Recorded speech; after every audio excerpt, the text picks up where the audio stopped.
రవి గారు నమస్తే. నమస్కారం వైఎన్ఆర్ గారు. యా ఏంటి సార్ సిగ్నల్స్ వస్తున్నాయా? తెలుగుదేశం పార్టీకి సిగ్నల్స్ ఇస్తున్నారా మీరు? వైఎన్ఆర్ గారు, ముందుగా మీకు తోటి ప్యానలిస్టులకి ఈఆర్టీ విషయంలో శుభ సాయంత్రం అండి. నమస్తే సార్.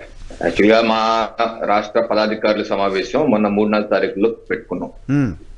దాని ముఖ్య ఉద్దేశం ఏ రకంగా ఎన్నికలకు సమాయత్తం కావాలి అన్న దాని మీద విస్తృతంగా చర్చ జరగడం జరిగింది. అలాగే మీ యొక్క రాజకీయ తీర్మానం కూడా చేయడం జరిగింది.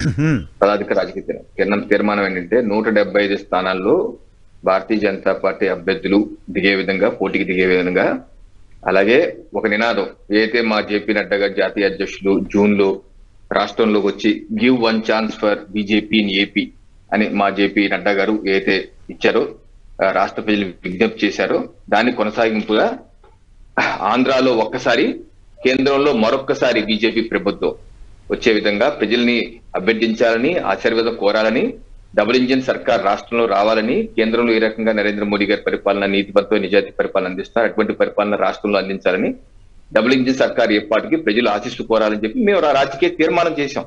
ఒక్కసారి అక్కడ ఆగండి సార్. తీర్మానం చేశారా? తీర్మానం చేశాం. తీర్మానం ప్రకారం 175 స్థానాల్లో భారతీయ జనతా పార్టీ అభ్యర్థులు ఆశీర్వదించమని కోరారా? మరి జనసేన ఏంటి? అదే జనసేన పొత్తుల విషయం. జనసేన ఆల్రెడీ పొత్తులో ఉంది, కొత్తగా ఇంకా చర్చించేది ఏంటి? మీ పార్టీ కూటమిలో ఉంది కదండి. పొత్తులోనే ఉంది. అయితే వారు తెలుగుదేశం పార్టీతో వెళ్తా అంటున్నారు. సో ఏది ఏమైనా ఎలా అయినా సరే ఎన్నికల సమయంలో చూసుకుంటాం, ఎవరేంటి, ఎవరు వస్తారు, ఎవరు లేదని తర్వాత చూసుకుంటాం. కొత్త పార్టీలు రావడం ఓకే, నాకు కొత్త పార్టీలు వస్తాయా, జాయిన్ అవుతాయా, అప్పుడు ఏంటో ఓకే. బట్ మీరు ఆల్రెడీ మీ పార్ట్నరు, ఎగ్జిస్టింగ్ పార్ట్నరు, ఎన్డీఏ కూటమిలో భాగస్వామి, ఢిల్లీకి వెళ్ళి ఎన్డీఏ మీటింగ్లో పార్టిసిపేట్ చేశారు, ఇప్పటికీ మీతోటే ఉన్నానని చెప్తున్నారు. ఆయనకి సీట్లు వదిలేయకుండా 175 మీరే గెలవాలని చెప్పని తీర్మానం చేసుకోవడం ఎలా?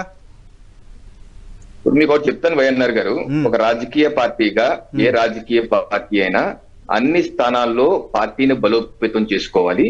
అన్ని స్థానాల్లో, అన్ని అసెంబ్లీల్లో ఎలక్షన్ మేనేజ్మెంట్ కమిటీని ఏర్పాటు చేసుకోవాలని చెప్పి నేను తీర్మానం కూడా చేయడం జరిగింది. ఈ ఎలక్షన్ మేనేజ్మెంట్ కమిటీలో 37 వివిధ విభాగాలు, ఏ రకమైనటువంటి వ్యక్తులు ఐడెంటిఫై చేయాలి అని కూడా దాని మీద చర్చ జరిగింది. దాని మీద డీటెయిల్స్ కూడా ఇవ్వడం జరిగింది. ఒక రాజకీయ పక్షంగా మేము అన్ని స్థానాల్లో సమాయత్తం అవుతాం. సో రేపు పొత్తులో ఎవరు వస్తారో వాళ్ళకి ఏ స్థానాలు ఇవ్వాలి, ఇవ్వాలా, ఇవ్వకూడదా, ఏంటి పరిస్థితి అనేది అప్పుడు చూస్తాం. అంతేగాని ఒక రాజకీయ పక్షంగా ఈ రోజు ఏవి క్లారిటీ లేకుండా, ఒక కాకినాడ ఉంది సార్, నేను వదిలేసుకోవాలా కాకినాడ, ఇంకా నా పార్టీని క్లోజ్ చేసుకుని ఇక్కడ. సో మేము ఒక జాతీయ పార్టీగా మా యొక్క లక్ష్యం అన్ని లోక్సభ స్థానాలు, అన్ని అసెంబ్లీ స్థానాల్లో మేము ఒక ఎలక్షన్ మేనేజ్మెంట్ కమిటీ పెట్టుకుంటాం, అన్నిటిలో సిద్ధమవుతాం, మా క్యాండిడేట్లను రెడీ చేసుకుని ముందుకు వెళ్తాం. సో పొత్తులు ఎత్తులు వచ్చినప్పుడు అప్పుడు చూస్తాం. సో మా యొక్క సంసిద్ధత, మా యొక్క రాజకీయ రణరంగ సంసిద్ధత మేము ఆ రకంగా చేయాలని చెప్పి పదాధికార సమావేశంలో తీర్మానం చేసి ముందుకు వెళ్తున్నాం. ఇది మా పార్టీ యొక్క సన్నద్ధత. రేపు ఎవరు వస్తారు, ఎవరు రారో తర్వాత చూద్దాం వైఎన్ఆర్ గారు. రాని వాళ్ళని చూడడం వేరు, ఉన్న వాళ్ళని పట్టించుకోవట్లేదా అని నేను అనుమానం అక్కడ వస్తుంది. కొత్త కూటమి కదా, ఆల్రెడీ ఎన్డీఏ కదా, ఎన్డీఏగా కంటెస్ట్ చేస్తున్న దగ్గర న్యాచురల్ గా జనసేనతో పాటు కలిసి ట్రావెల్ చేసేది ఉంటది కదా అని. సరే సార్ వైఎన్ఆర్ గారు, ఇప్పుడు ఎవరెవరు ఏ స్థానాల్లో పోటీ చేయాలని తర్వాత విషయం సార్, తర్వాత వస్తుంది. నా పాయింట్ అర్థం చేసుకోండి. ఒక రాజకీయ, ఇప్పుడు జనసేన 175 నియోజకవర్గాల్లో పార్టీ విజయం సాధించడానికి సంబంధించి ఏర్పాట్లు చేసుకోవాలి, పార్టీని బలోపేతం చేసుకోవాలి. That's your quote. That's right. ఏ పార్టీని చేసుకుంటారు, జనసేన చేసుకుంటే, వైసీపీ చేసుకుంటే, టీడీపీ చేసుకుంటే, కమ్యూనిస్టులు చేసుకుంటారు. అది ఒక రైట్, అది ఆ పార్టీ యొక్క రైట్. అది మీ పార్ట్నర్ పార్టీ